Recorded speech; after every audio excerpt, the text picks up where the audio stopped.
Good evening, everyone, and a very warm welcome. And Wimpy is delighted to have you all over here for a session which is buzz and excitement filled.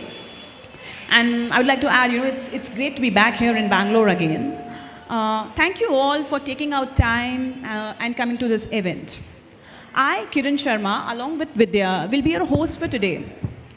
A quick introduction about myself. I'm Kiran Sharma. I'm part of investments and portfolio management team at Axion Global Investments. Axion is a multi-stage investor. We primarily invest in financial services and fintech companies to drive the goal of financial inclusion across the globe. I've been associated with Wimpy for about 6 months, and I feel lucky and privileged to be part of its journey. Hi everyone, I'm Vidya. I'm Vice President Operations at Wimpy. Before joining Wimpy, I've worked with media firms like Star TV, National Geographic, and NDTV Good Times, heading the operations and programming team. Great to be here in Bangalore after a long time, and welcome you all. Okay, Kiran, did you know that in the PVC ecosystem, not more than 10 to 15% women attendees are women actually, and this figure has been constant for almost a decade.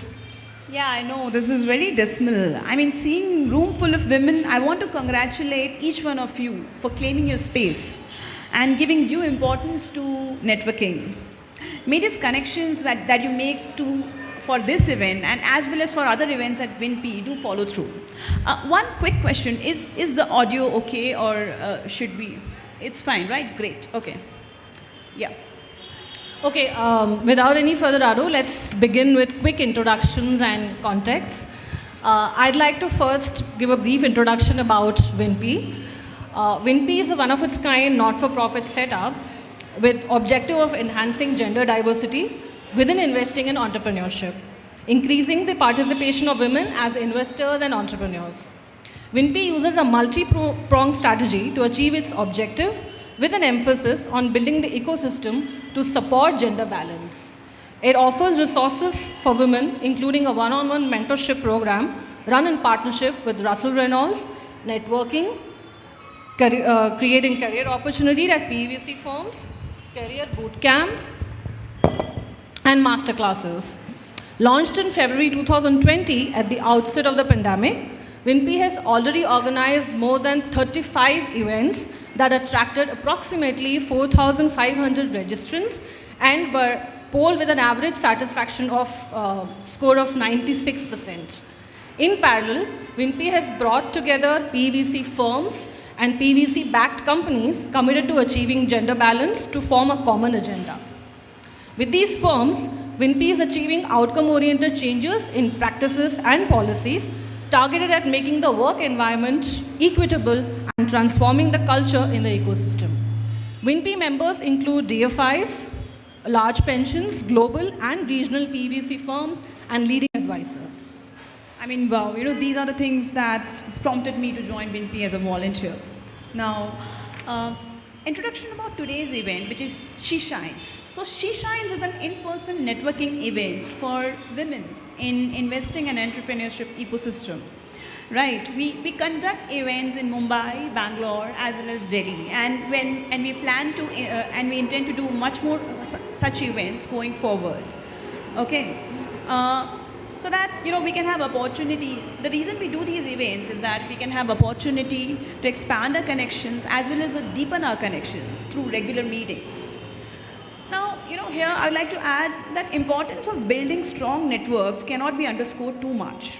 The number of women in investing as well as entrepreneurship is really small, and it is imperative for every one of us to know each other, to support each other, and try to leverage our connections, right?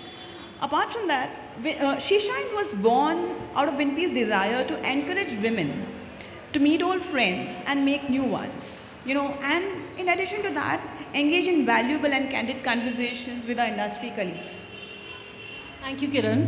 Now I'd like to give a brief introduction about Wimpy founder, Nupur Garg. Nupur is a leading investor in PVC and an expert advisor to large institutional investors. Nupur's experience spans private equity investing, operations, and finance in leading global organizations like IFC, Discovery Networks, and PwC. Nupur is an independent member of the IC at the Funds of Fund managed by NIIF and an advisor and member of the IC for the Dutch Good Growth Fund. She is the chairperson of Kids Clinic India that manages the Cloud9 chain of hospitals and serves on various boards as an independent director.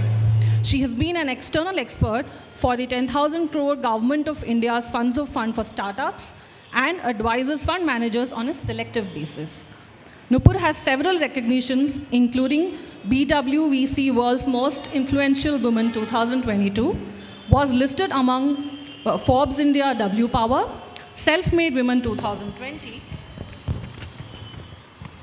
and India's Top 100 Women in Finance, AIWMI 2019, and awarded the Business Excellence and Innovative Best Practices Academy Award 2019. I'd like to hand over the mic to Nupur. Thank you. When I go through something like this, it's a constant reminder to me that I still haven't become comfortable with hearing good stuff being said about myself. And this is what WinP is trying to tell women, right? Go build your brand. And it's still a process for me. So to start off, an admission is always a good idea. So good evening. Thank you for being here. And delighted to be back in Bangalore. We promised Anjali an intimate gathering, and it is here.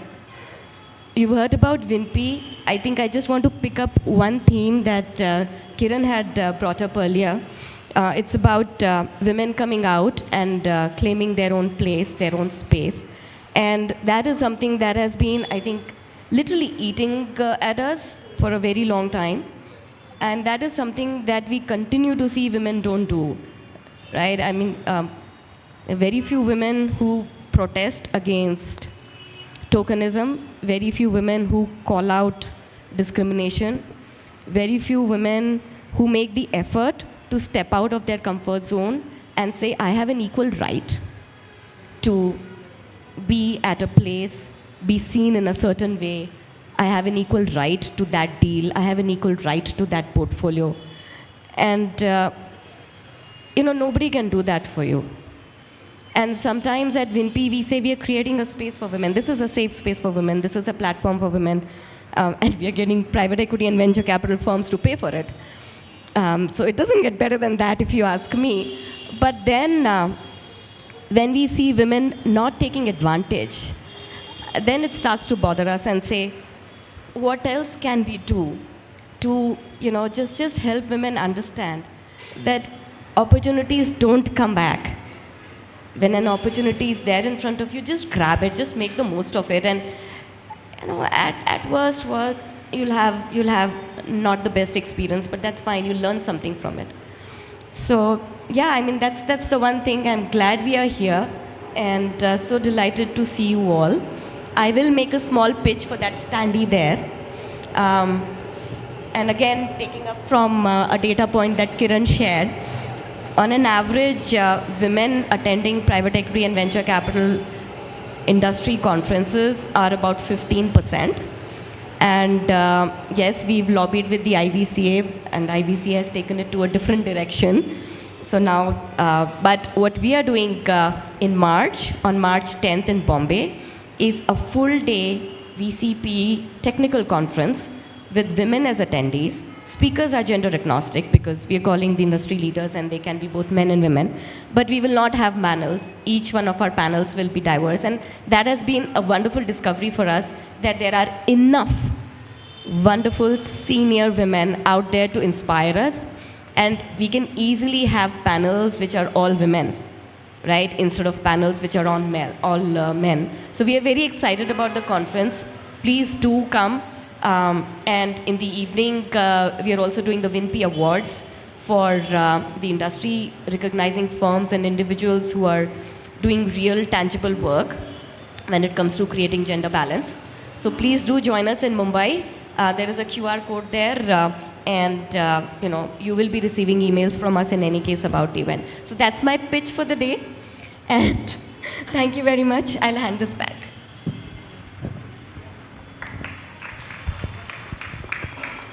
Okay, moving on. Yeah, but before before we kickstart evening for today, a huge thank you to Anjali Sosle and Waterbridge Ventures for making this event happen. Right from helping us to find the venue and sponsoring this event, Anjali has been supporting us from day one. And I mean, I like this event. There are going to be recommendations after this event, definitely. But moving on, yeah. So today is all about interacting with each other, having meaningful conversations, lots of networking and fun. Okay, we'll start the evening with a panel discussion followed by what we call a crowdsourced solution and brainstorming session, where we'll invite women to share the problem statement and invite solutions from the women in this room. After that, we'll encourage you to join the networking sessions amongst your peers, right? We'd like to start with the panel discussion. We have industry-leading women who lead the panel discussion on the theme, which is journeys, women and leadership. We encourage you to engage to the fullest in this panel discussion. So I'd like to. Hello, am I audible? So I'd like to introduce our panelists. Our first panelist is Achita Jacob. Achita Jacob is the CEO and founder at Proactive for Her. Achita dropped out of Harvard Business School to build Proactive for Her. She's previously worked with Fortune 500 healthcare and management consulting after graduating from IIT Bombay. Welcome, Achita. I'd like to call upon our next panelist, Anjali Sosle. Anjali is a partner at Waterbridge Ventures, an early stage VC fund. Anjali has over 15 years of experience in various parts of the investment ecosystem, advising companies on their capital agenda. She started her career in investment banking with EY in 2006, where she spent a decade across multiple geographies and deal advisory domains from due diligence to cross-border M&A and private equity. Over to you, Kiran. Moving on, our next panelist is Kanika Meyer, partner at Vertex Ventures. Kanika is also going to be a moderator for today.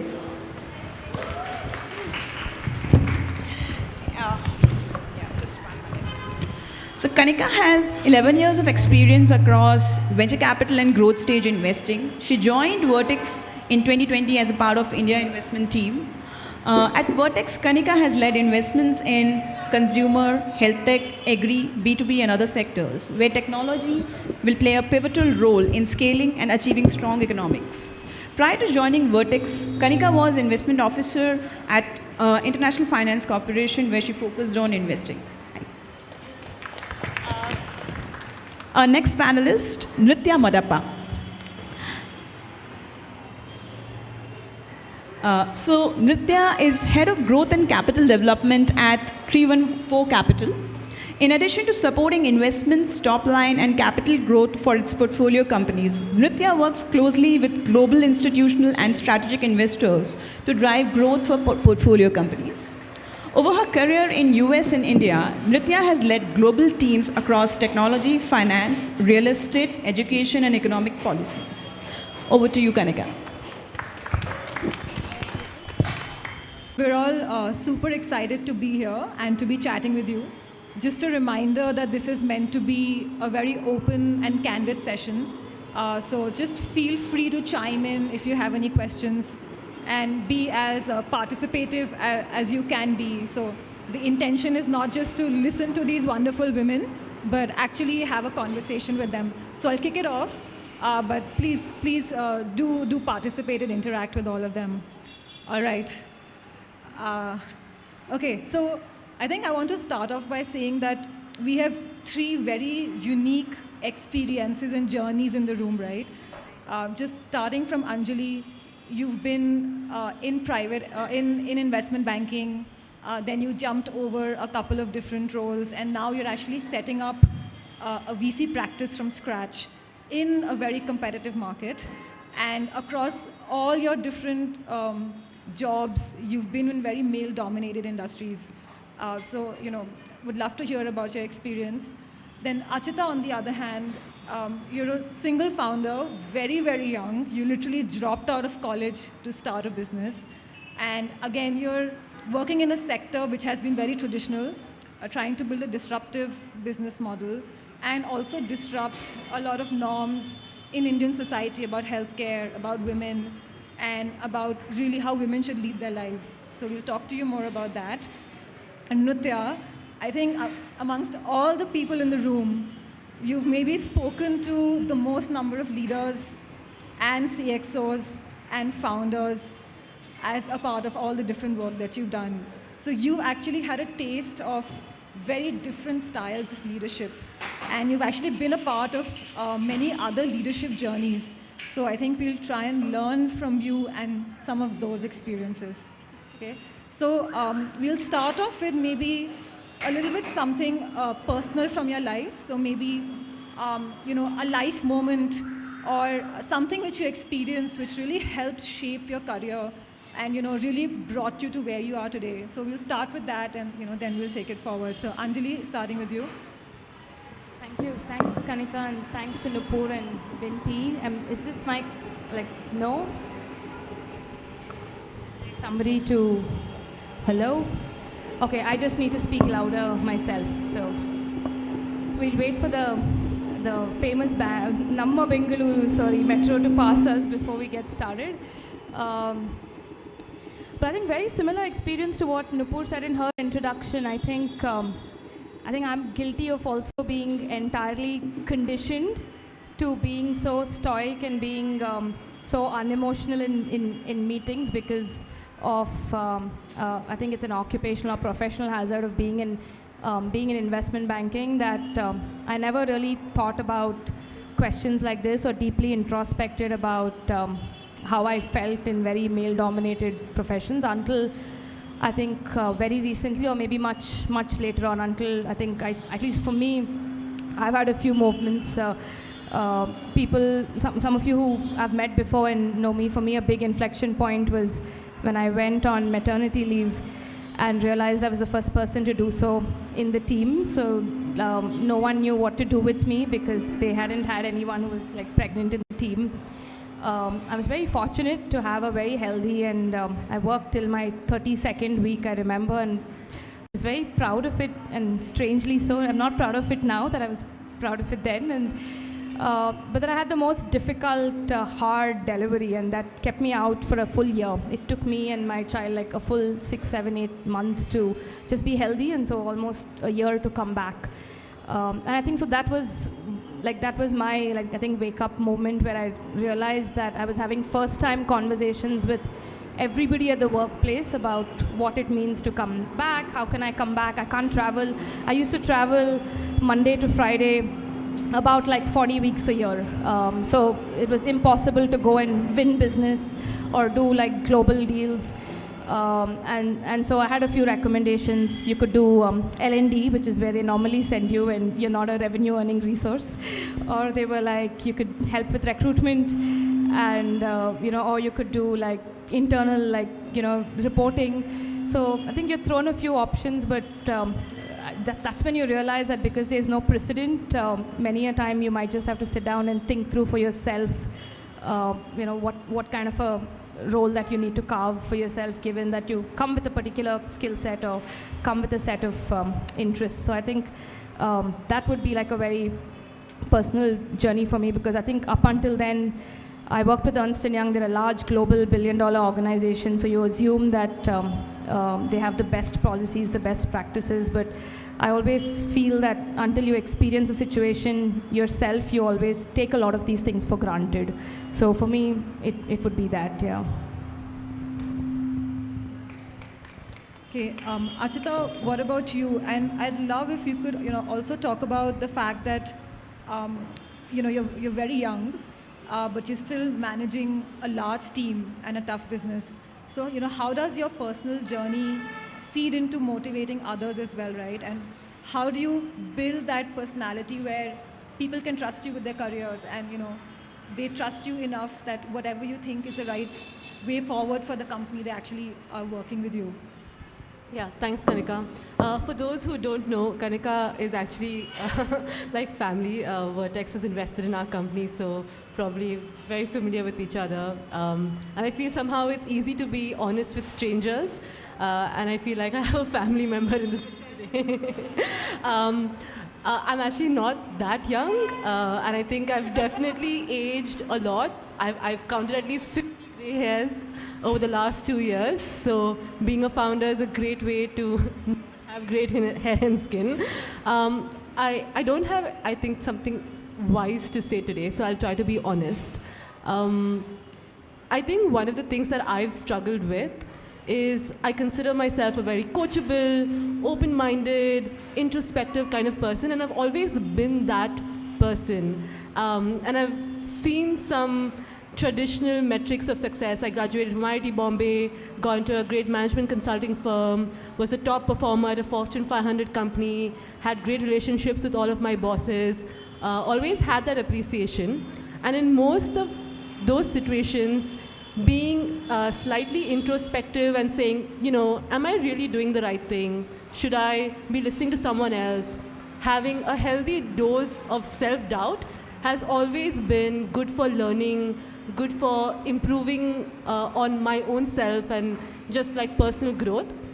And I think I came into the founder mindset saying, this is something I want for myself. I'm always going to be open to everybody's opinions about how I can do better, and take feedback to heart. But I think over the last 1.5 years, I've actually found it difficult to balance that healthy dose of self-doubt with also the confidence you need to go out and achieve something. And I'm part of a group with over 100 female founders, and I feel like this is something that's not necessarily unique to me. I think a lot of women are very open to criticism and to feedback in a way that I hate to generalize when it comes to gender, but I just think it's a little bit of nurture in terms of how we are brought up in many households in India. And I think almost sometimes I envy the opposite gender in terms of how confident they are with everything they say, and maybe don't take no for an answer. And I started 2023, I was on a vacation. It really, helped me start this year. And my word for myself this year in 2023 is confidence. And I've convinced myself being confident is not detrimental to also having a healthy sense of self-doubt and cross-questioning. So you can keep that self-doubt and keep that introspective mindset, but also be confident at the same time, because unfortunately in a lot of industries, including being a founder, confidence is sort of the precursor to success. And I feel like that's sort of my aha moment. That's more recent, may not be too wise, but maybe I'll jump in more on this later. Nitya. Okay. So, well, all hard acts to follow. Well, I'll just talk to you about something that's a bit top of mind for me and personal. It took me a long time in my career to get over wanting to be liked. And I didn't realize how much of it was wrapped with either being an older child or a woman or all the other sorts of conditioning that, life puts on you.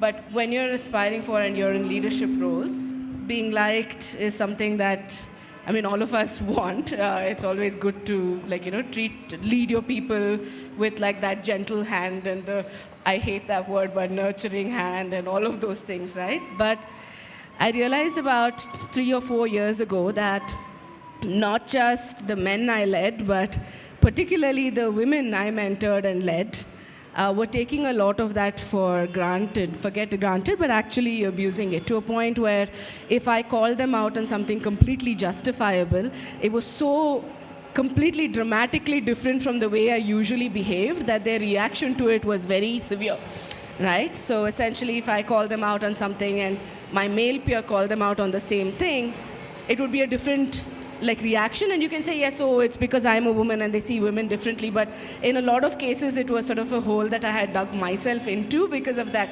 preceding need for likability. So like really morphing myself as a leader and a manager as I went through all of the different roles. And to your point, I mean, this is the first room that I've ever been in my firm, current firm now, that I'm actually one of the oldest, and I'm really not that old in the firm that I'm at. In every other room, I was either the only woman and definitely the youngest by probably a couple of decades. Like I've done 3 years in real estate, which is the most male-dominated, middle-aged male-dominated field that exists out there. And, you know, done investing and raising and all of that, you know, at that too. But like in each of those, just being conditioned to be likable by the people that report into, your CEOs, that was a very, for me, a personal I mean, point of introspection, and led to a lot of like, you know, whiplash, because like, am I being inauthentic by being less likable, or am I actually being myself and saying what I want for the first time in my life? So it was like a massive thing about 4 years ago, and now I'm just like, what is the DGAF attitude has served me well. But thank you. So maybe Nutya, let me follow up with a question where I think let's just you know, set the baseline, and I'm going to ask you because you worked with the most number of people.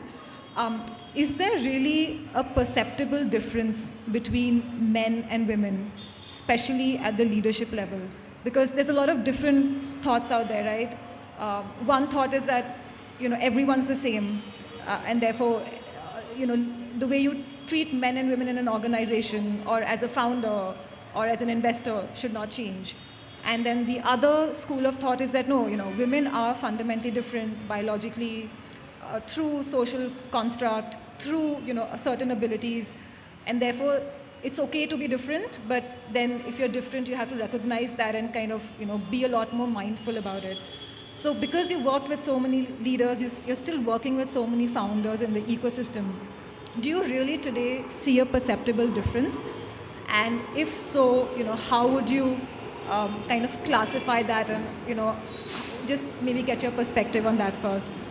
No, I think, I mean, I'd like to broaden it a bit, right? I think gender differences are a very easy way to bifurcate, because we obviously look and are physically different from our peers, but like, you know, I'm probably going to have a very different take on a company or anything that matters than you. The way I would probably put it forward is different from you. So what I'm trying to say is, of course, there's a lot of diversity that goes even within this batch itself. So it's hard to draw us with a common brush, and that's something I bristle at as well, that, oh, women and men, and instead of like, individually, isn't it better for us to have just far more unique experiences and, you know, social constructs that you've been through that make you think a certain way and make you more or less inquisitive about a certain thing around a table? Like, that's my argument for diversity. But in leadership roles, one of the things that I have noticed is that women are far more, and I hate this word again, empathy, I would call far more perceptive, right? To, again, maybe stemming a little bit from that likability issue I told you before, you're very, very keenly tuned into when you've either upset someone, you're offended, you know how to really like dance around the lines. You've done this either personally, professionally. We're fantastic at like dancing on those little lines at the borders of it, making sure you don't piss people off enough, but you still get the job done, all of that.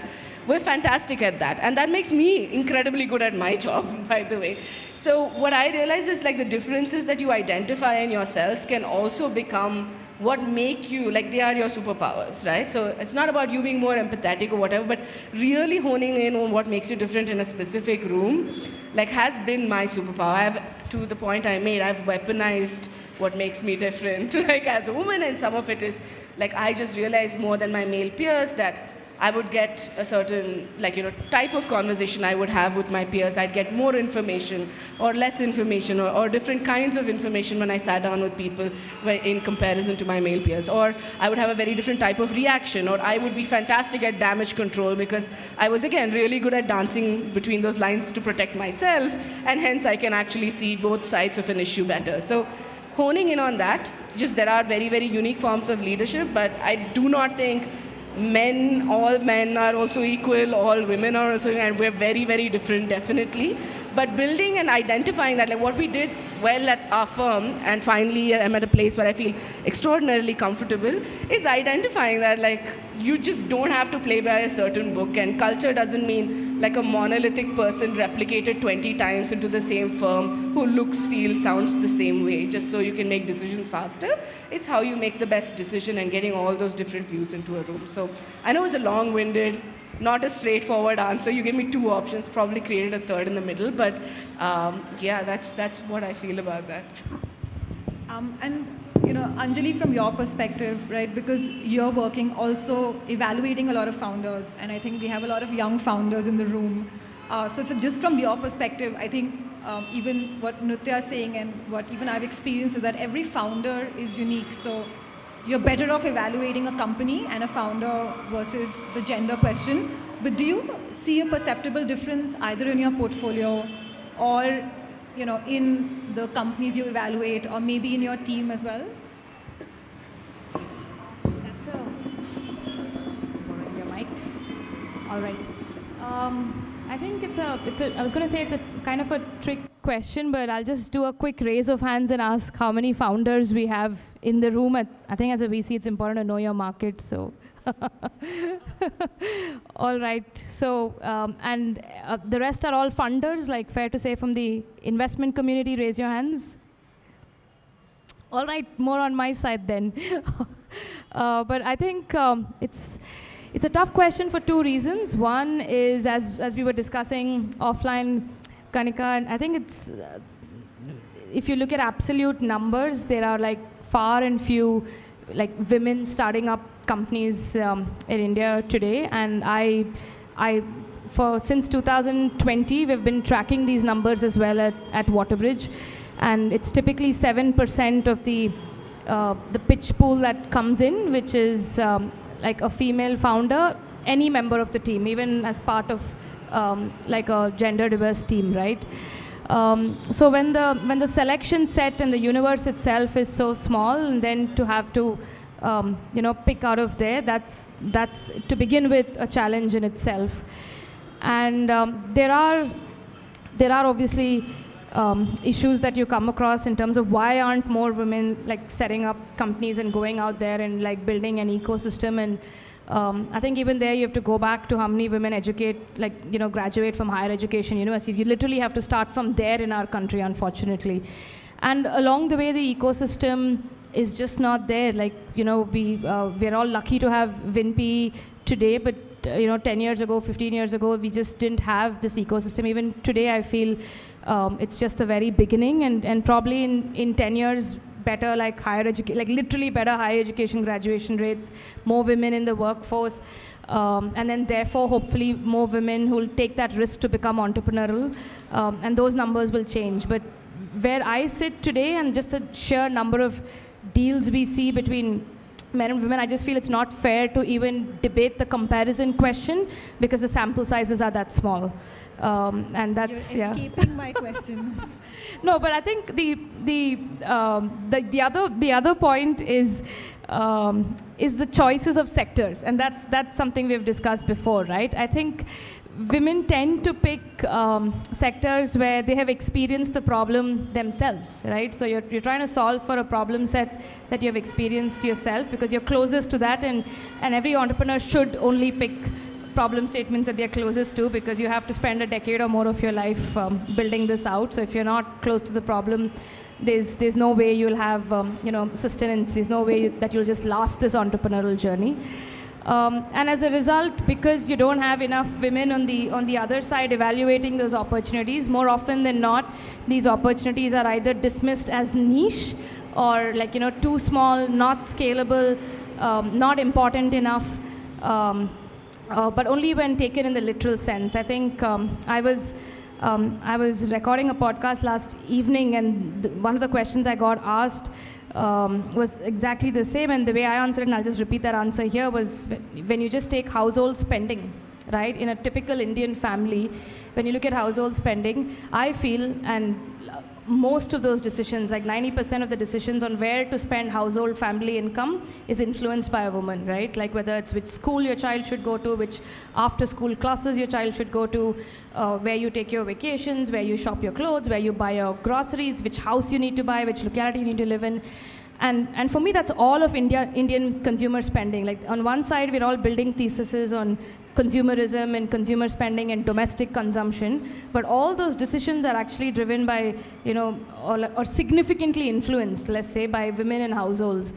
So all these edtech companies that are unicorns and that are like selling to kids and saying parents are buying, it's actually like the women of the house taking those decisions on choice A over choice B. And I think that is significantly underestimated. I think that's the part that most of us don't understand or don't get here.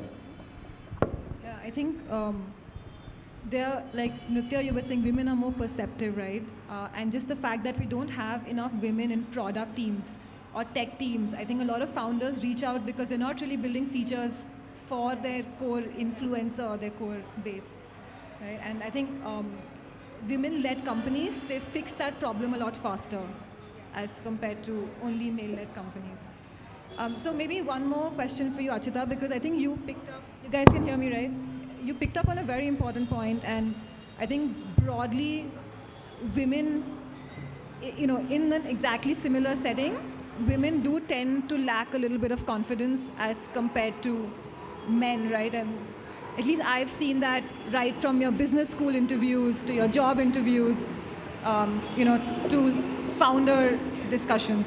So since you are in the journey, do you want to share, what things work well for you, right? What things give you confidence? What things give you, just strength that you are doing the right things for your company and your team, and maybe also share some things which are not working well, which you need to maybe work on a little bit more. Okay, so let's start with the bad stuff, because that's more top of mind. Things that are not working well. I think sometimes there's a hesitation in decision making, and I think Kanika would probably agree with this a little bit, is you kind of know what the right decision is, and you question yourself, and you're not as fast to act on decisions. And I think Nritya mentioned this as well. You want to dance lines, you want to make sure that you're not offending too many people too quickly, and you're maintaining certain amount of credibility as someone who's leading a company and also responsible for decision making. I think that's definitely one piece of the puzzle. I also think the other thing that probably needs to improve for me personally, and I'm not sure if the other founders in the room would also associate with this, but just I think being more confident with saying no, I disagree. I'm going to back myself on this one. Like, I'm happy to get your data, and I appreciate your point of view, but I'm going to back myself. And I think we don't do it often enough. And I've been guilty, definitely, of having an understanding of what I want to do, but then being, I think, quote unquote, too open-minded about what potential different right answer could possibly be, and then maybe going down different paths as well. So I think this is the stuff that needs to improve. What was your question? What have we done well? What's the good stuff? What's the good stuff? Can I just say that if there was a guy who was sitting here, he would have started with the good stuff, not with the bad stuff. So just a case in point. We're live demonstrating all the stereotypes. I think the good stuff, and I think just not with me, but being on WhatsApp groups with so many women founders and being part of subgroups where we're meeting over breakfast, I think it's definitely a trend that women are backing themselves more. They're saying, we're going to take a risk, we're going to take a chance, we're going to put ourselves first, we're going to believe in ourselves. And I think a lot of these conversations are actually starting at home, not necessarily at the workplace. So I'm very blessed in terms of having parents who have given me a free rein to do what I want. I have a partner who is, over the last 2 years, he's taken the bulk of all the jobs to be done at home. He coordinates with the cleaning lady, he cooks breakfast, he cooks dinner, he orders groceries. I don't know when is the last time I did any housework. So I think there's a lot that's changing.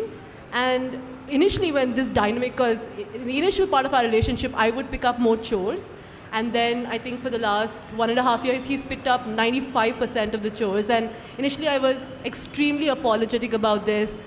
But I was like, no, actually, you know, I'm in a different role. This is what my role requires of me. I'm going to let him do the thing that he's happily doing anyway. I'm not going to fight for my place in doing household chores. And I'm going to back myself. And I think this starts a little bit at home with our families, in our circles, being okay, not making as much time with friends. It's okay to come late to parties. It's okay to leave early. It's okay to also not go to parties. And I think all of this then translates a little bit on the workplace. And I think for me at least, when I observe a lot of fellow female founders, I see like there's a revolution coming in terms of people really backing themselves, and that revolution is happening in terms of the number of women out there willing to back themselves, and that revolution is also internal, with each woman backing themselves a little bit more every day. So I think that's the good stuff. I feel we're very optimistic. A lot of women are, as Anjali mentioned, starting companies that they know a lot about, they understand their customer, and they may not get it right in the very first try, but they are, you know, fighting to make sure that they get to the end point. And I think the end point is achievable and well in sight. So, Achita, I think you brought up a very important point, right? I think women maybe need to create that support ecosystem for themselves more than what men need to do, just given our social construct, right? So, you know, would also maybe love to hear from Nitya and Anjali. Like, you know, Anjali, you mentioned that when you wanted to have a baby, no one really know what to do, right? And I'm sure even at home there were many changes, and even Nitya, you know, from a personal construct, how you create that support ecosystem and almost demand for it, right? So that you can then move ahead in your career the way you need to. So would love to get your thoughts, both of you. Hello, yeah.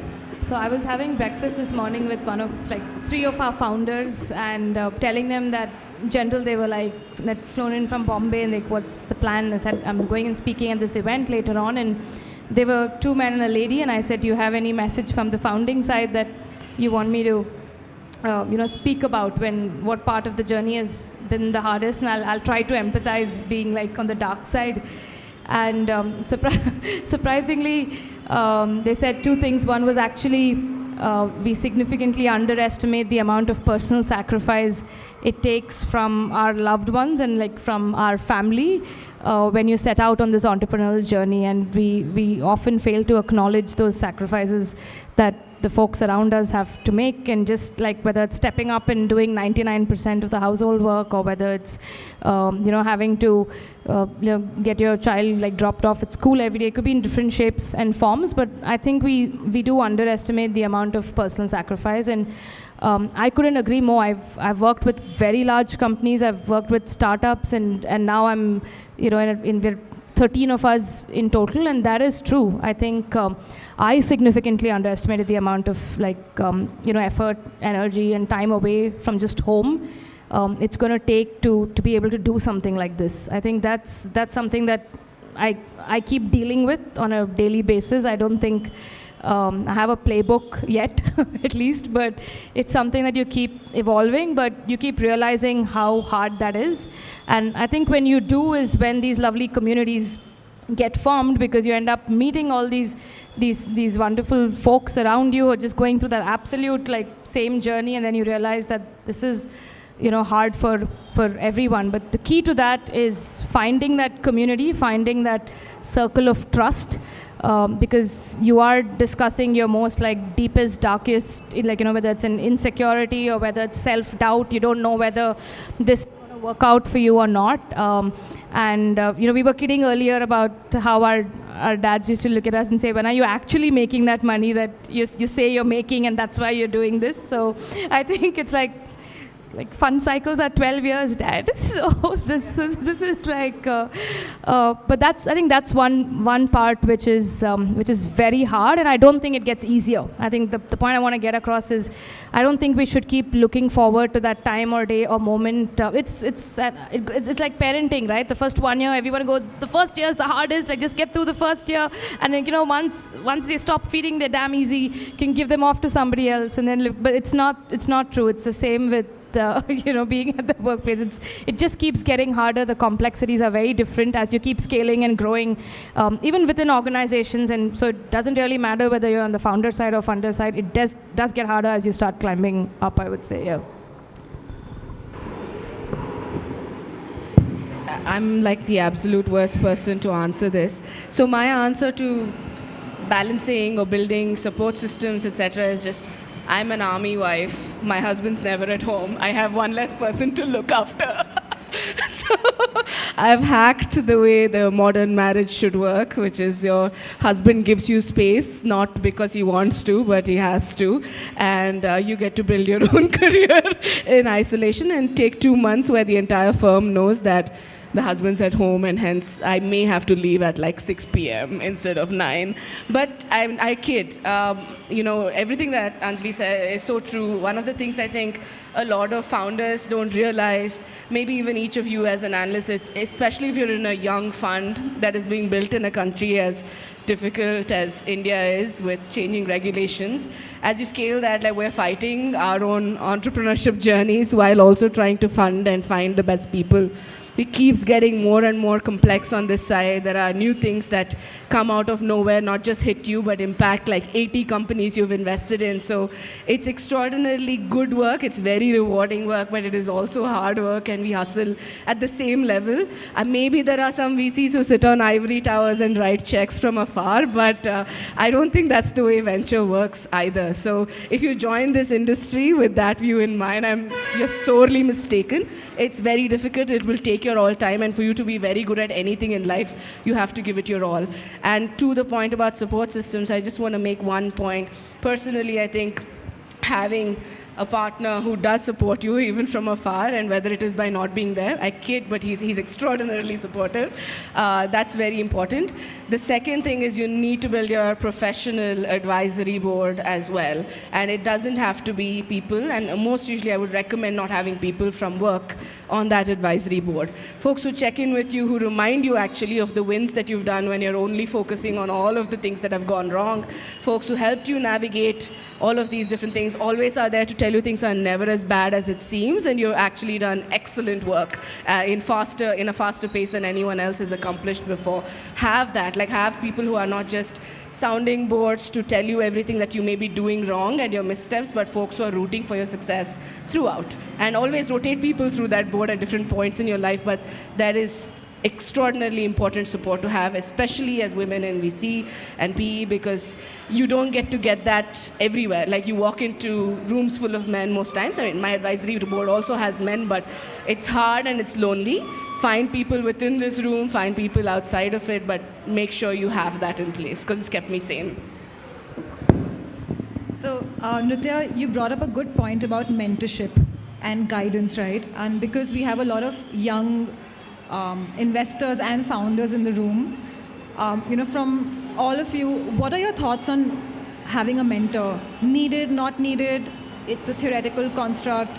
And if you are looking for a mentor, what are the kind of people you should look for who can genuinely help you and give you the right kind of guidance? So any thoughts, suggestions will be super helpful. I just want to jump in because it's something I feel very strongly about. You don't need mentors. You may need some on the side, but you definitely need sponsors. That's the big thing that women don't know the difference between, which is there's someone who gives you advice, and there's another person who will risk their career to make sure you move forward. You need a lot more sponsors in the ecosystem, and you need to build that for yourself. They can be men, women. If you think about some of the top banks that had had women at the helms of them, that happened literally because of the sponsorship of a few great men who decided they were going to build an entire class of formidable women who would go on to top every major financial institution in this country, right? They staked their careers, they staked their own reputations to open doors that would not normally be open for you. So whether it's men, women, etc., seek out sponsors, and that's very hard to get somebody to trust you so much that they will bet their own individual reputations that I promise you, worked probably double as hard as you did to get to open and put that at stake to make life easier for you, right? So that's my bit about mentors versus sponsors. I don't know if you would like to.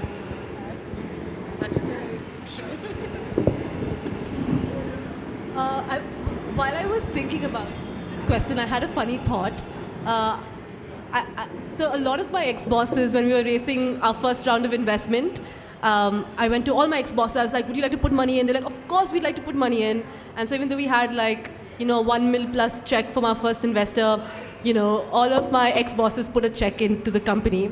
And I kind of grew to regret that because I feel like I kind of marred. We had this amazing relationship where I could go to them for advice and, they loved me and they would recommend and, 5 other things. But I also feel like, taking, I don't know if it's a good piece of advice, but don't take money from your mentors because eventually, a lot of the conversations after fundraising was, acha, series A ho gaya, series B kab ho raha hai?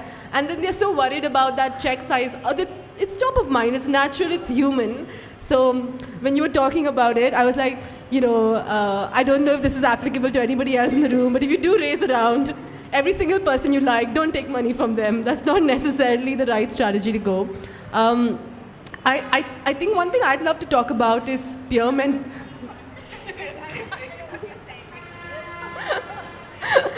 I don't know if it's just me, but yeah. One of the things I'd love to talk about in terms of mentorship is peer mentorship. I think I learned so much from a lot of awesome women I meet, and some of them are younger than me, and some of them are a little bit older than me. But there's so much to learn from people with similar struggles because they are adapting and they're resilient in different ways than you, and you have your go-to problem-solving mechanism and somebody has a different one. So it's always very refreshing to understand, someone else's perception or perspective on how to solve a problem. And I feel very lucky that we do, at least in Bangalore, if not in the rest of the country, have quite a few women founders, very much on the ground here. And I think it's a great opportunity to connect with them, learn from them, get breakfast on Sunday or some version of that. And I feel like I've benefited from a lot of them. So sometimes you learn because they're giving you advice, but sometimes you also learn because you can see everybody making similar mistakes and you're okay, we all have to get out of this together. So I think peer mentorship has been very useful over the last 2 years. I think I don't disagree at all, but just a couple of things that I think I do significantly differently. I think with mentorship specifically, I feel like a lot of people want to build like advisory councils or get mentors, etc. But I think it needs to be a process where you really get to know the person, and in many ways it's a self-selection process. I really don't believe in just identifying a person and then getting introduced by somebody else and then saying, hey, these are the 4 people that should be on my mentorship board. So, and that means it's going to take time for you to surround yourself with the right set of sponsors, mentors, peer groups, advisors, and I feel that's okay. I think early on, you don't have to start off your career and like in year 1, year 2, it's like these are the 5 people who I'm going to go to for advice, support, mentorship, sponsorship, etc. It's fine to take years to find the right type of people, but when you do, they really, like I said, has to be like a double opt-in. Because if it's not a double opt-in, they won't sponsor you. They won't like stick your neck out for you. And the other thing which I did very late and I wish I'd done earlier was, I always like tell people this when you're going through like tough times, and I've been through a few myself, like a bunch of ups and downs and near-death situations, literally and figuratively. I think it's important to have different people from different aspects of your life who you can draw into for energy. I think I'm a huge believer in like energy management and not time management. And what I mean by that is have a group of girls that work out with, or have a group of girls that you like watch a movie with, or have family that you ask like parenting advice for, and have a bunch of like fantastic colleagues that you can gossip about like VC deal flow from. But genuinely like make that effort to have like different aspects of your life that give you joy. Make sure you have a bunch of deep connections in each of those relationships, because like if you look at your life, and all of us are going to live like longer than our parents and grandparents are going with life expectancy, but you're going to have a few failures. If you don't have a few failures, then that in itself is a worry, right? But when you're down and if all you did was work, it's going to like be really hard to get up and climb out again. So I think that's where the second and the third and the fourth aspect of your life will come in. So I think it's super, super important. Like I don't think we realize it when we're running that rat race.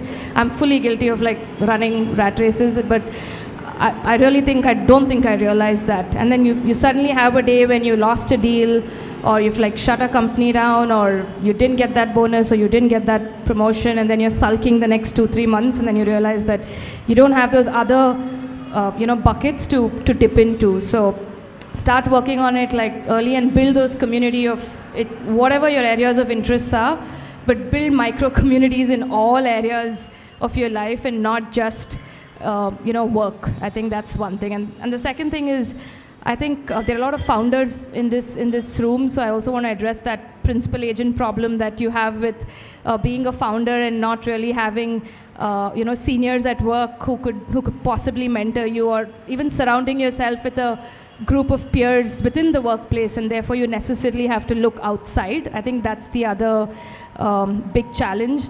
And I think the only way I see it is, please also be really careful of the investors you choose, because I think more often than not, we look at investors as somebody who's only cutting you a check, but you forget to realize that, again, it's a very, very long-term journey. You're speaking to them on a daily basis. So while, don't just go with somebody you don't know. Like make that effort to spend time and get to know your investing partner as well, and do like reverse ref checks on who your investors are, and really look at that person and ask yourself, do you see yourself talking to this person every day of your life for the next 10 years, right? And if the answer to that is yes, it'll just be an easier journey. Otherwise, again, it's going to be hard, because it's much, much harder when you're trying to build something on your own, and it's not like working at Myntra or EY where you can call up bosses, or you have a bunch of high-performing peers to give you company, etc. So I think that's the only 2 points that I want to add. Yeah. Okay, I'm going to open it up for questions. Would anyone like to ask our panelists anything at this point?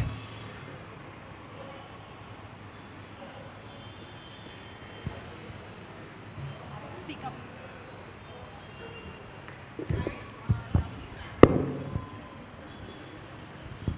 Hi, lovely panel. Great to learn from all of you. Just trying to understand as a female investor as well. On the other side, when you are raising from mostly LPs, limited partners are male, it's a male-dominated segment. What has been your experience when you hear a negative comment from them? How have you managed those kind of comments from a limited partners? What flavor of negative comments? Being a woman or something like that, asking about family, when are you planning to have a children or something like that? I get asked that all the time. I think 9 out of 10 LP pitches, I get asked that question. And I think I've learned with time to just deal with it, keep smiling. And in fact, my colleagues joke with me saying, Anjali has this one particular smile that she'll get into when she gets asked a bunch of these questions. But hey, I think it goes to that previous question Kanika asked about the fact that we don't have enough of us in the ecosystem is an impediment that all of us in the room just have to learn to deal with.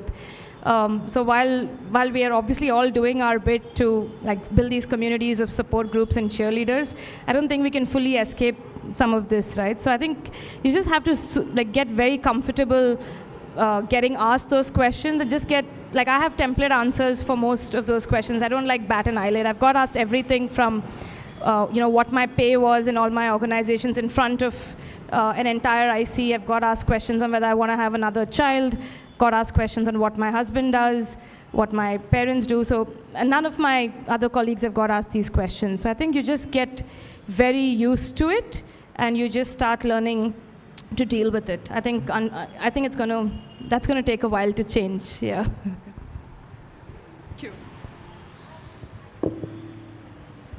Hi, I'm Suhani. So my question is, the private market investing is a very long gestation period, and there you might be doing through 2 deals, 3 deals a year. How do you quantify your achievements? See, in the end, that's a motivation for you to do better at your job. So how do you try to break it up, or any advice on that? I thought. So, like I'm a little bit early in this investing in the private markets, so that was my question. I think it's hard, like it's not easy. This is necessarily a long-term business. Like I said, fun, like if you were telling, I was telling my dad, like 12 years you have to wait to see if I'll make any money at all. But I think jokes apart, fundamentally, I believe you should focus on journeys over milestones.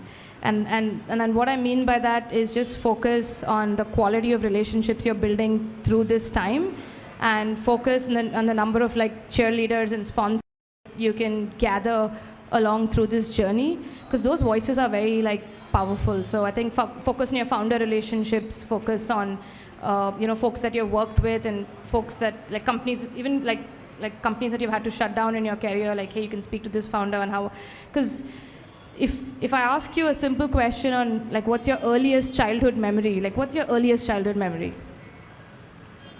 I don't think I have anything on the top of my mind. Just like the happiest thing that happened to you in childhood. Any memory.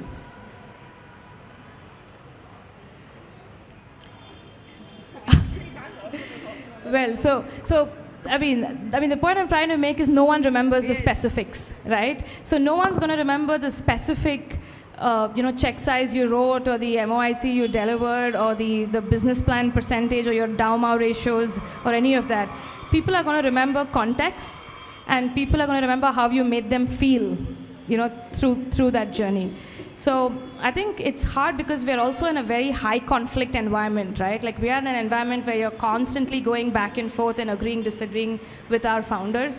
But I think it's really that you can deliver a tough message without necessarily having to be mean or be like condescending about it. And I think, like I said, I always try to remember how you treat people. You don't necessarily need to, be, and those are the, like I said, the collection of journeys, and don't really focus on whether your portfolio returned the fund or not, or how many deals you closed a year. But I think what will be a lot more valuable is if you can say, these are the 20 founders that I interacted with. These are like the 60 peer group investors that I interacted with, and go ask them how, like, what it is working with me. Yeah. I'll add a little bit of a different flavor. So, I mean, again, right, I'm sure Anjali's telling you to focus on the right things, 100%, but at the end of the day, especially when you're rising in the firm as well, know that the questions being asked of your partners, what determines whether your next fund comes, etc. However, you're able to add value to that, right? Whether it is because of this relationship you build with the founder, they recommend 2 or 3 more deals of their friends that have exclusively come through you, and you show that compounding effect of the relationships that you build. That's the way to be quantitative about it as well. Like, well, how many deals are happening in the ecosystem that you have heard about during the press release, right, of a round happening, or you caught it earlier enough? Are you seeing everything? Does your network sort of reward you for that? That's a good way to keep track. And if you're feeling really antsy, and super outcome driven, then keep an eye on the net IRR of the firm, I guess, and see how you're contributing to it and how your companies are. But to her point, VC is a game where if you do not have a few failures, you're 100% not taking enough risk. And that is how LPs also judge you, by the way. If you say, oh, you've not written off a single company, by the way, is not a good thing to say. Okay? I'll just add to that. I think one of the challenges which I see in the team, our junior team, is that very often when you're a young investor, the number of deals that you can do and the kind of deals that you do are not always in your control, right? Because there will be a senior partner who will have to sponsor it. There'll be a fund deployment cycle. Someone sitting somewhere may say, oh, no more deals in the next 3 months, etc., right? So in the absence of having control on that, what you can really build is very, very deep expertise in whatever sector or whatever company that you're evaluating. I think one of the most valuable things you can do in the short term is arm yourself with as much knowledge, information, and understanding of a sector or a business model that you can possibly have, that if there is ever a deal in that space, you become the go-to person, right? And slowly that credibility helps you, I think, climb faster. It also gives you a lot of credibility in the ecosystem with other founders, right? They start valuing you a lot more. They'll call you, they'll ask you your opinion. And these things slowly compound when after 3-4 years, you'll start seeing the results for that. So it's a little bit of a long-term game, but there are these short-term things you can do to make sure you're on the right track. Any other questions?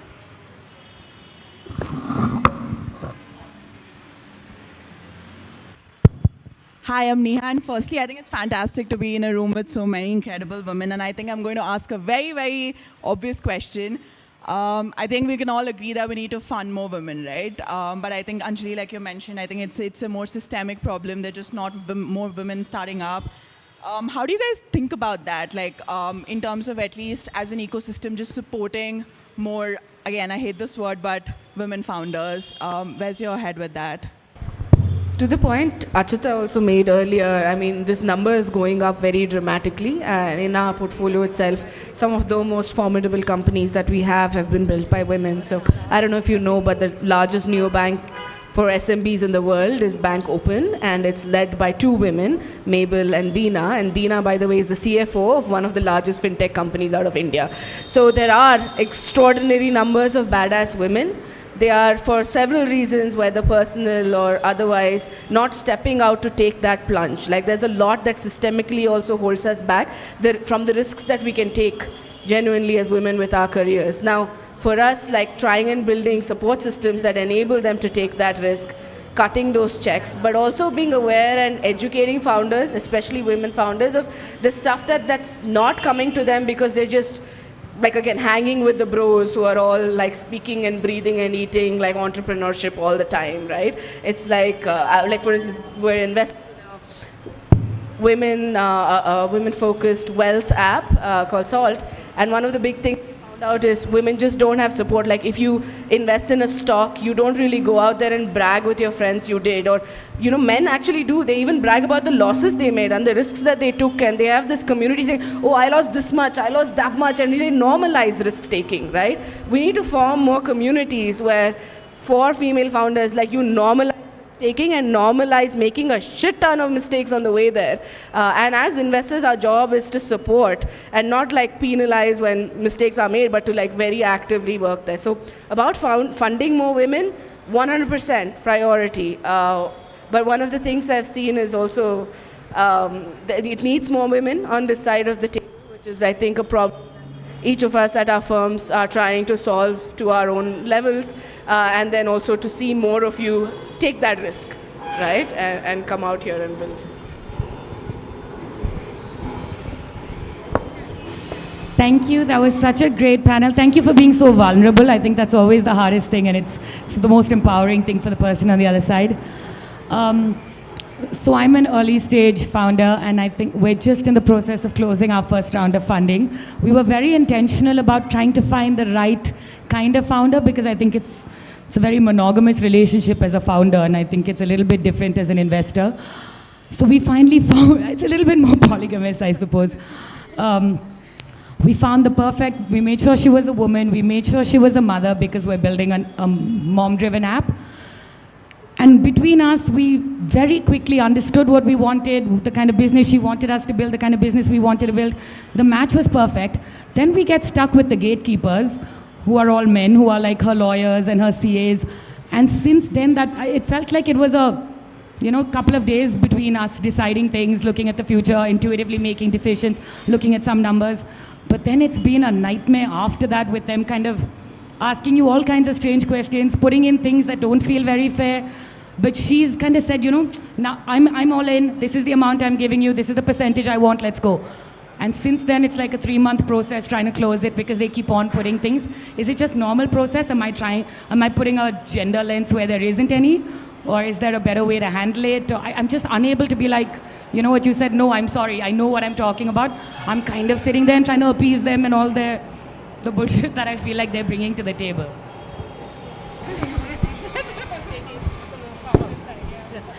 So I've been through two fundraisers, and I think it's always okay for you to decide how much time you want to invest with someone, and it's okay to say, if you are sort of implicitly monogamous with this investors and you guys are waiting to just close the deal.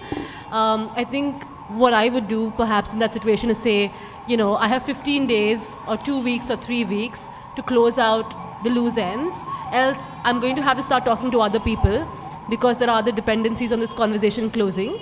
So I think it's very difficult to do this, but it's totally okay when you're fundraising to have your own boundaries as a founder, because you have a certain amount of time and energy, and everybody on the other side of the line is trying to take as much time as they can, have terms that are as favorable as they can.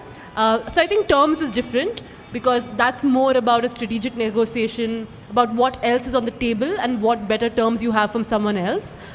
Sometimes you have to take the terms that are given to you. But I think with time, you can be, I have 5 more calls on this, or, we've discussed this enough.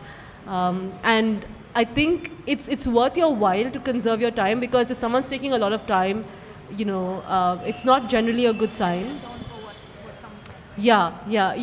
I would just say, you trust yourself on what you intuitively think is the right amount of time for these fine prints to close, and then just go and make that proposition saying, can we close this in the next 2 weeks or 3 weeks? And if not, you really need to discuss why that's not closing. I think broadly, 2 to 3 months from term sheet to cash in the bank is pretty standard. But if your gut tells you that something's not right, you need to bring it up now with whoever committed the investment. And it's a good idea to check in with peers at your stage, right? So any founder like Achita, who's raised a couple of rounds, will quickly tell you, okay, I went through this, or this doesn't look like market standard, etc. So depending on your round construct, you can always try and get a sense of what is a standard market construct for a round of a particular size and stage. And if you see too much deviation from that, then you can have a conversation with your investor or potential investor and really figure out what's going on. I think one of the things we're dealing with is that the fundraise market has been very tough, and some investors may try to be unfairly harsh because there is some directive from the back end, and that may be impacting it. Or sometimes some investors just have very painful terms which they try and ask for upfront, right? But try and benchmark to a market standard and then see how far away you are from that, and then arm yourself with that data, and then go talk to your investor. A couple of tactical things. I'll just ask you a question. So is this an external legal firm that the fund or the investor is using? Are they using another firm? So she's an angel investor. So this is her chartered accountant and her lawyer. So essentially when, lawyers are incentivized by the hours they clock. So if the angel has not structured, for instance, their deal as for this deal, this is how much I'm capping it at, there are incentives for them to drag the process along and to do all this bravado, etc. So very early on, when you don't have, one of the big things founders don't do is to get good, exceptional legal and taxation help on your end. To have solid diligence rooms, your data room should be set, so that also reduces the cycle because you anticipate some of these questions up ahead, and have legal representative, and don't compromise on that in the beginning, because there's a lot of things that you'll sign up for. You cannot be there as a founder negotiating, because this is a lawyer to lawyer battle. The way I've seen people do it is sometimes have deferred payments based on fundraise, not even this round but future rounds. A lot of legal firms now support early stage founders like that. But have good legal reps, and don't just negotiate yourself, because you may not know all the tricks that their sort of representation is playing as well, in order to literally bill them more hours. Okay, so there's a lot of this also at play. So more tactical. Thank you. Okay. Hey. Yeah, so now I can see the the panel discussion has already transitioned into a brainstorming session, and although I enjoyed it, I'd like to say, Pooja, yeah, to state your problem. Yeah. Yes. So I signed up for a problem statement that I could discuss here, and which was, how can women communicate effectively? So I went through a research that says in a day, So I went through a research that says that in a day, a man speaks 12,500 words and a woman speaks 25,000 words, approximately, which means that we are naturally good at talking and communicating. My question as a founder is, how can women founders, or how can founders more effectively communicate with you while making a deal? So, this is the price, this is how much I'm giving out, and, basically a deal. How can founders make a deal very confidently? So I'm assuming this is a specific founder to VC context where you're pitching, and how do you be more effective at a negotiation? I think it comes down to, for me, I feel like investor-founder fit is also a thing. I think we talk about PMF and founder market fit and things like that, but I think it's also, like I always say, take your time to find the right investor, because then you could avoid a lot of the mayhem that happens at the time of the deal making and when the paperwork really starts.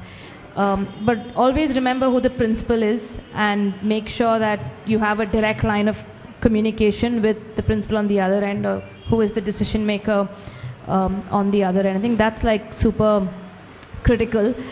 But if I have to answer your question, like even before you get to a term sheet, or even when you're pitching, I would say maybe in like 8 out of 10 founders who pitch to us typically don't do homework on who they're pitching to in the fund, and don't do sufficient amounts of it. And I think sometimes just navigating your way to the right person in that fund could make a huge difference in terms of the energy, time, and even the kind of communication you need to do. So if you know that Anjali at Waterbridge does a lot of early stage consumer, I literally tell founders to skip through the first 7-8 slides. I'm like, you don't have to convince me about market, you don't have to convince me about like spending power, like let's just go to what are you building. So I think that investor founder fit is also super critical, that will solve this communication. Because a lot, like, why do the communication issues exist? Either you're just getting to the wrong person, like you're just not able to break through, the person doesn't understand what you're trying to say, or it's just not a fit. I think every VC firm has a thesis, and they have like an investment strategy, and you could learn about that investment strategy either from people in the fund itself, or through your peer group again. Like speak to other founders. If you're pitching to say us, or you're pitching to Vertex, you know that we have negative sectors, we have like, sectors we're really bullish on this particular year, like our check sizes, and a lot of that prep and homework will enable you to get to the right fund, and more importantly, the right person in the right fund. And hopefully that should solve a lot of the frustration of, hey, I'm like hitting up so many VCs, like I've reached out to 100 VCs, but I've just managed like one call, no one cares, no one wants to really look at my pitch deck, but you're just like going to the wrong person. I think that's what it is, yeah. So I'll ask a follow-up question if that's okay. Is that okay? I've seen that a lot of VCs are not very communicative. Doesn't apply to Waterbridge, but I just feel that they're not. Even if it's a no, just say it's a no. It's okay if you don't have to say why. It doesn't apply to you. I'm just generally saying, can this be? I'll take. It's a very valid observation, by the way. Unfortunately, in a closed room, I can say that a lot of VCs are not communicative by design. They are not communicative because they don't want to be. And there are fundamentally 2 or 3 reasons for it, right? The first reason is that, venture is it's an evolving sector. So whatever thesis is interesting today may not be interesting tomorrow, right? You can get impacted by many different things which are not in your control. And I think broadly, the investor mantra is never say never, because you're evaluating founders so early. You're always working with imperfect information and incomplete information, right? So no VC ever knows if they made the right decision or not until they wait for 10 years, right? So because they don't know, they're always very afraid of communicating anything at all. So for example, if you are, let's say, you're building a consumer product company, right? Today, I don't like the market, I don't have a sector. But, if you come and pitch to me and I say, sorry, I don't have a thesis here, I don't like consumer for A, B, and C reason. 6 months later, I might be wanting to meet every consumer founder in India, and my thesis would have completely changed. That's just the market that all VCs operate in. So people are not communicating by design. That's number one. Number two, fundamentally, because I think it's also a little bit of a social construct, it's always hard to say no, especially if you've enjoyed the conversation. It's always easy to say yes. A no is always harder, at least I personally feel that way. And usually when you say no, you do want to communicate why. And that why, like I said, is very hard, and maybe you don't really want to say the right reasons, right? So I would suggest the best thing is to, when you're pitching, find that one person who can be your sponsor, right? It can be an analyst, it can be an associate, it can be a partner, it can be anyone. But find that one person you resonate the most closely with, and call that person and say, hey, I just want to know because I want to improve. And really, if you've struck a connect with that person will actually respond and tell you. But you have to, build that personal connection. You will never get a good answer on email. Even after doing all this, some VCs may still not respond. But broadly, it's a people's business, right? When you invest for the investor and for the founders coming into a long-term relationship. So if you find the right connect with the person and you talk to them, they will tell you yes, no, why, maybe, the things you need to do better. So try and find those people and then target them a little bit more.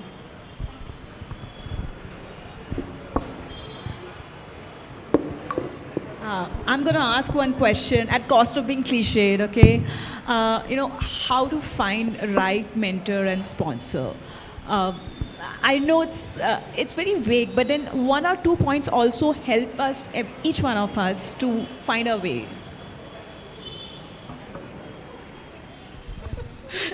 I think I'm finding it a little hard to answer this. It's because it's a lot more organic than, like Anjali said, like making a list and going after people and like cold emailing. That will almost surely not work. Mentorship and any relationship is actually a two-way street. Someone will take their time to invest in you if they have something to gain from it. It's not like a social service thing. So when you do seek out mentors, have something you can offer. And I don't mean something super transactional like a deal or make them more money, but if you, for instance, have a different perspective on the world from what they have seen, whether it's because of a generation that separates you, and you can talk about the exact same subject and have a conversation with them from two very different perspectives, and they learn something from you, like at that point you're already in like a deeper relationship than a transactional one. So I can tell you what would not work. What does work is, to her point, it takes a lot of time, it takes a lot of understanding whether your values align, whether them understanding how you make decisions, and you understanding where some of their advice comes from. And it's a lot of context building over the years to find the right kinds of people to be your mentors and sponsors. So for instance, like cold emailing us after this and saying, would you be my mentor, will probably not work. But say, grab a coffee with me over time, and I think you're extraordinarily bright, and I would love to get to know you more because you're just a more interesting person, then that's a very different sort of way to begin that relationship. So focus on relationship building than seeking out a mentor or a sponsor from get-go. I think that's what Anjali also said far more eloquently than I did. Yeah, I think one of the problems which women face is that you have to first appreciate yourself a little bit before you go and seek out a mentor, right? Because whenever you are looking for someone to back you, you have to back yourself first. And I think the whole confidence issue translates into not quickly recognizing the good qualities about yourself. So I think the first step is to identify what are your strengths as a professional, right? What is it that you bring to the table which might help you in having a better and a more meaningful conversation. And I think that means having just a little bit confidence and appreciation for yourself. So if you start from there, it might help you then appreciate yourself first, and then try and find people who can add to it. A very practical suggestion which worked for me is that your first mentor should ideally be your boss, right? In any organization that you're working, your boss is the person who sees you the most closely, and if you have a good working relationship, your boss is the person who will value you the most for what you bring to the table, right? So if you can have a boss who you nurture that relationship and make that person your lifelong mentor or guide or friend, that actually goes the longest way. And the flip side to that is that if you don't have a good boss, if you have a boss who is very overly critical or contributes negatively to your self-esteem, it's seriously time to think about a change. Because I think in the early years of your career, a good boss can really make or break a lot of things for you. So if you don't have a network, if you're struggling to find people, find your boss and figure out a way to make that person your mentor for life. No, thank you.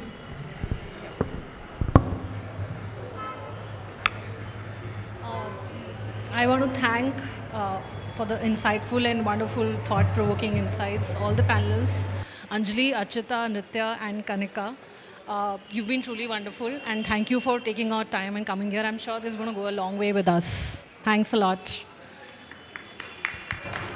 Just 2 points. I just want to I just wanted to say two key takeaways that I had from this session. First of all, one is the word confidence and self-assuredness. I guess that was one great thing which really came out for me.